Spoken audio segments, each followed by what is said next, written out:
ജ്യോതിഷപ്രകാരം സൂര്യൻ കർക്കടക രാശിയിലൂടെ സഞ്ചരിക്കുന്ന സമയമാണ് കർക്കടക മാസം. പഞ്ഞമാസം, രാമായണ മാസം എന്നീ പേരുകളിലും കർക്കടക മാസം അറിയപ്പെടുന്നുണ്ട്. കനത്ത മഴ, ആരോഗ്യ പ്രശ്നങ്ങൾ, കാർഷിക മേഖലയിൽ തിരിച്ചടി തുടങ്ങിയവ ഈ മാസത്തിൽ ഏറുമെന്നാണ് പറയപ്പെടുന്നത്. ഇങ്ങനെയാണ് കർക്കടകം പഞ്ഞമാസം എന്നും അറിയപ്പെട്ടു തുടങ്ങിയത്. ഇത്തരത്തിലുള്ള പ്രശ്നങ്ങളെ തരണം ചെയ്യാനും ആത്മീയ ചിന്തകൾ മനസ്സിൽ നിറയ്ക്കാനുമാണ് കർക്കടക മാസത്തെ രാമായണ പാരായണത്തിനായി പൂർവികർ മാറ്റിവെച്ചത്. ദക്ഷിണായന കാലം ആരംഭിക്കുന്നത് കർക്കടകത്തിലാണ്.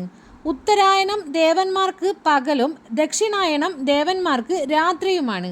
രാത്രി തുടങ്ങുന്നതിലെ ആദ്യഘട്ടമാണ് കർക്കടകം ദേവസന്ധ്യ എന്നും വിശേഷിപ്പിക്കാം.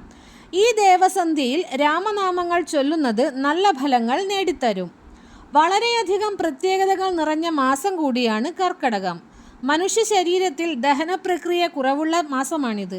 ആയതിനാൽ മത്സ്യമാംസാദികളും ദഹനപ്രക്രിയ നടക്കാത്ത ആഹാരങ്ങളും ഈ സമയത്ത് കഴിവതും ഒഴിവാക്കുക. കർക്കടകത്തിൽ എണ്ണ തേച്ചുള്ള 2 നേരത്തെ കുളി വളരെ പ്രാധാന്യമേറിയതാണ്.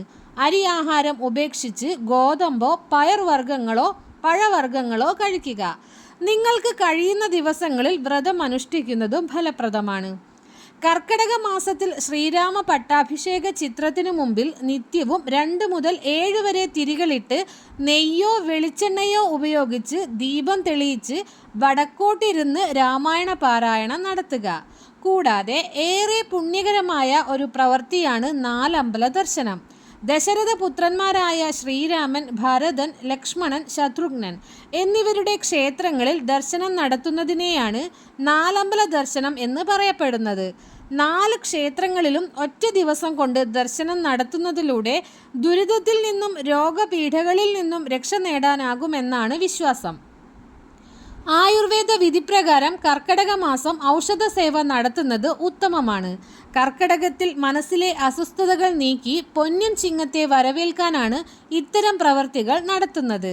എണ്ണ തേച്ചുള്ള കുളി, കർക്കടക കഞ്ഞി തുടങ്ങിയവ അസ്വസ്ഥതകൾ നീക്കാൻ സഹായിക്കുന്നു. കർക്കടക മാസത്തിൽ അനുഷ്ഠിക്കുന്ന വിശേഷകരമായ കർമ്മമാണ് പിതൃതർപ്പണം. കർക്കടക വാവ് ദിവസമാണ് പിതൃതർപ്പണം നടത്തുന്നത്. ഈ ദിവസം ബലിയിട്ടാൽ പിതൃക്കൾക്ക് ആത്മശാന്തി ലഭിക്കുമെന്ന് വിശ്വസിക്കപ്പെടുന്നു. തലേന്ന് വ്രതമെടുത്ത് അമാവാസി ദിവസം കുളിച്ച് ഈറനണിഞ്ഞ് മരിച്ച് മൺമറഞ്ഞു പോയ പിതൃക്കളെ മനസ്സിൽ സങ്കല്പിച്ച് ഭക്തി പുരസ്സരം ബലിയിടും. എള്ളും പൂവും ഉണക്കലരിയും ഉൾപ്പെടെയുള്ള പൂജാദ്രവ്യങ്ങൾ കൊണ്ടാണ് ബലിതർപ്പണം നടത്തുന്നത്.